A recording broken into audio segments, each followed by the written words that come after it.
गुजरात का रण, जेपी नड्डा का प्रण और जेपी नड्डा के इस प्रण में आज फिर से जेपी नड्डा, गृह मंत्री अमित शाह और इसके अलावा रक्षा मंत्री राजनाथ सिंह गुजरात के चुनावी मैदान में है। पहली बड़ी खबर इस वक्त की बिग ब्रेकिंग यह है कि जेपी नड्डा का अलग अलग कार्यक्रम आज है। आज फिर गुजरात के चुनावी मैदान में जेपी नड्डा हैं।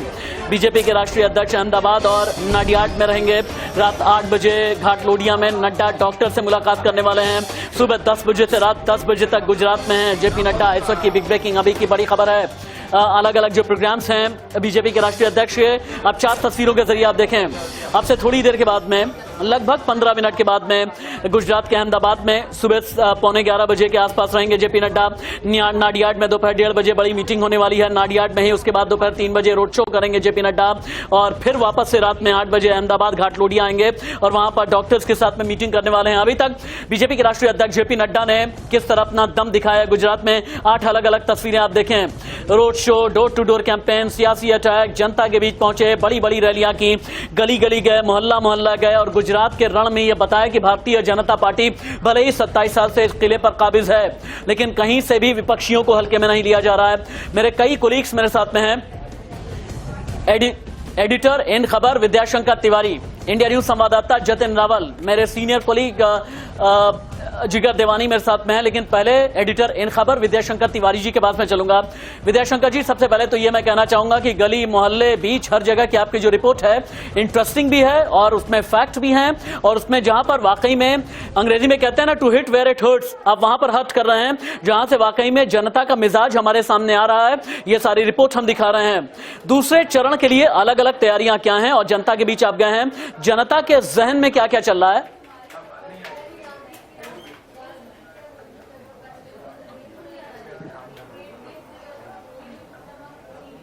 विद्याशंकर जी, आप सुन रहे हैं क्या मुझे?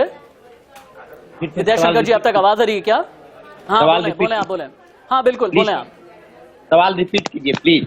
मेरा सवाल यह है कि सेकंड फेज के लिए जो तैयारियां की गई हैं, उन तैयारियों को लेकर के आपके पास में क्या क्या जानकारी है? क्योंकि गुजरात के गली मोहल्ले, शहर, गांव, हर जगह आप निशान मारे हैं। आप सौराष्ट्र गए हैं, आप दक्षिण गुजरात गए हैं, आप उत्तरी गुजरात गए हैं, आप पटेलों के बीच गए हैं, आप कोलियों के बीच में गए हैं, अलग अलग धर्म संप्रदाय समुदाय के लोगों के बीच में आप गए हैं।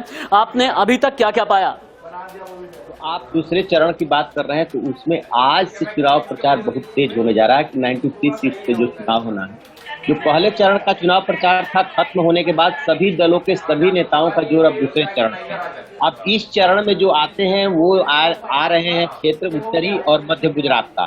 स्वाभाविक सी बात है कि पिछले चुनाव की यदि बात करें हम, तो वहाँ पे मध्य गुजरात में बीजेपी को बहुत अच्छी सफलता मिली थी, लेकिन उत्तरी गुजरात में बीजेपी को सफलता नहीं मिली थी। और अभी भी उत्तरी गुजरात में और सौराष्ट्र में बीजेपी को काफी मशक्कत करनी पड़ रही है। जी, अपनी बात पूरी करें विद्याशंकर जी। जी, तो वही मैं बता रहा था कि उत्तरी गुजरात और सौराष्ट्र में इस बार भी बीजेपी को मशक्कत करनी पड़ रही है। वजह यह है कि उत्तरी गुजरात जो है, इस पिछली बार का जो रिकॉर्ड रहा था उसको देखते हुए बीजेपी कोई रिस्क नहीं लेना चाह रही। ठीक है, एडिटर इन खबर विद्याशंकर तिवारी जी को आप सुन रहे थे। सीधे चलते हैं जतिन रावल के बात में। जतिन रावल, अहमदाबाद, घाटलोडिया, अलग अलग, चूंकि बीजेपी के राष्ट्रीय अध्यक्ष का अलग अलग कार्यक्रम है। चलिए जतिन रावल के बात में चलेंगे, लेकिन उससे पहले जिगर देवानी भी मेरे साथ में है। जिगर, आज आप कहां पर हैं? सेकंड फेज के बारे में आपके पास में क्या क्या जानकारियां हैं और फर्स्ट फेज इलेक्शंस को लेकर के तैयारियां क्या क्या की गई हैं प्रशासन की तरफ से? बिल्कुल, देखिए मैं आपको बता दूं, अभी सेकंड फेज को लेके आपने जिस तरह से बताया, जेपी नड्डा से लेके राजनाथ सिंह से लेके गृह मंत्री अमित शाह, सब लोग मध्य गुजरात के प्रवास पे हैं। खासतौर पे आपको बता दूं, कल जबकि फर्स्ट फेज की वोटिंग होने वाली है, पिछले चुनाव में 68% वोटिंग हुई थी। बीजेपी के लिए पड़कार के हिसाब से समझा जाए तो पहला जो तबक्का है, जो फर्स्ट फेज है, वही चैलेंजिंग है। क्यों? क्योंकि उसपे सौराष्ट्र और दक्षिण गुजरात दोनों है। पिछले चुनाव में सौराष्ट्र में काफी मार खाई थी बीजेपी ने, और इस बार भी अगर देखा जाए तो आम आदमी पार्टी और कांग्रेस का जो बड़ा वजन रहा है वो सौराष्ट्र में ही रहा है।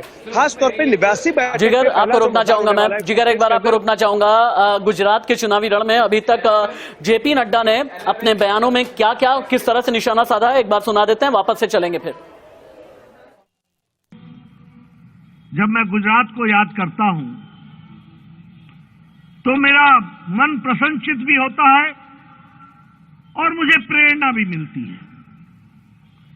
ये संतों की भूमि, ये वीरों की भूमि, ये शूरवीरों की भूमि, ये शेरों की भूमि, ये सामाजिक परिवर्तन लाने वाली भूमि, ये राजनीतिक परिवर्तन लाने वाली भूमि भी गुजरात की धरती है, ये भी हमको ध्यान में रखना। देश और दुनिया भी और गुजरात के पत्रकार भी इसको सिर्फ डॉक्यूमेंट नहीं देखते, वो जानते हैं कि जो कहा है वो किया है और जो कहेंगे वो करेंगे।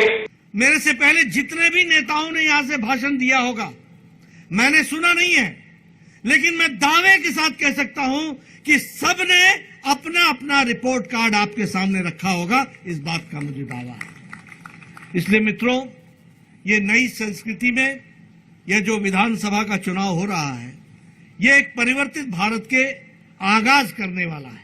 24 घंटा बिजली पहुंचा कि नहीं पहुंचा, पानी पहुंचा कि नहीं पहुंचा, स्कूल मिला कि नहीं मिला, कॉलेज मिला कि नहीं मिला, स्वास्थ्य केंद्र मिला कि नहीं मिला।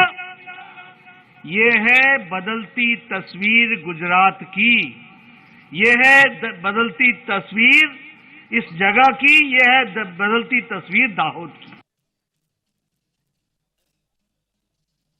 प्रोग्राम है, उसकी क्या क्या तैयारियां की गई हैं, कितनी देर के बाद में जेपी नड्डा पहुंचने वाले हैं? जतिन रावल।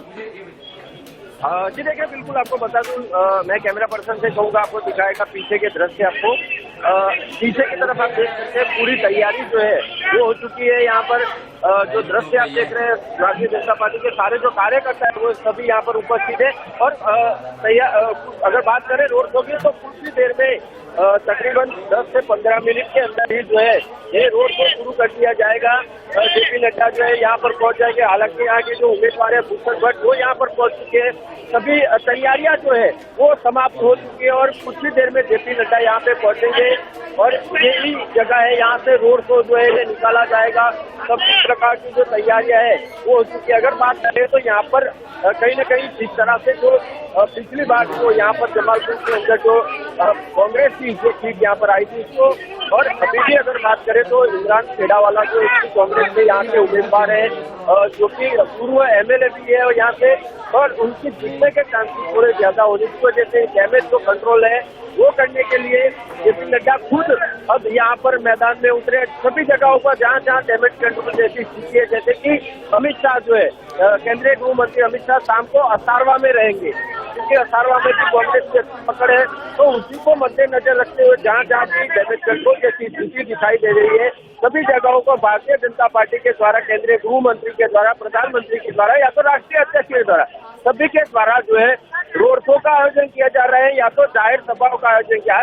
जेपी नड्डा जी की 2 रोड शो है और दो जाहिर सभा है, तो साथ ही साथ केंद्रीय गृह मंत्री साहब की 1 रोड शो है और 3 जाहिर सभा है। यानी कि सभी प्रकार की पूर्ण रूप से अगर प्रचार कर रहे हैं, जिस तरह से प्रचार कर रहे हैं, कहीं न कहीं डैमेज कंट्रोल करने में कामयाब हो सकते हैं और 8 तारीख को जो नतीजा है वो सामने आएगा। जी ठीक है, आगे बढ़ते हुए अब गुजरात के रण में आज बाकी है तो जेपी नड्डा चूंकि चुनावी मैदान में है, हमने ये पूरी खबर दिखाई। जैसे ही जेपी नड्डा का प्रोग्राम शुरू होगा सुबह 10 बजे से लेकर के रात 10 बजे तक जेपी नड्डा चूंकि गुजरात में है, गुजरात के चुनावी मैदान में है। अब हम आपको गुजरात के रण में और कौन कौन से दिग्गज उतरने वाले हैं आगे ये दिखाएंगे।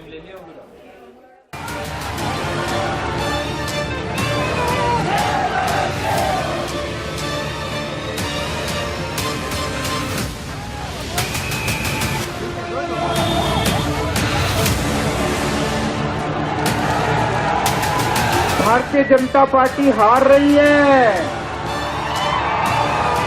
कांग्रेस की जमानत जब्त हो रही है, आम आदमी पार्टी की सरकार बनने जा रही है।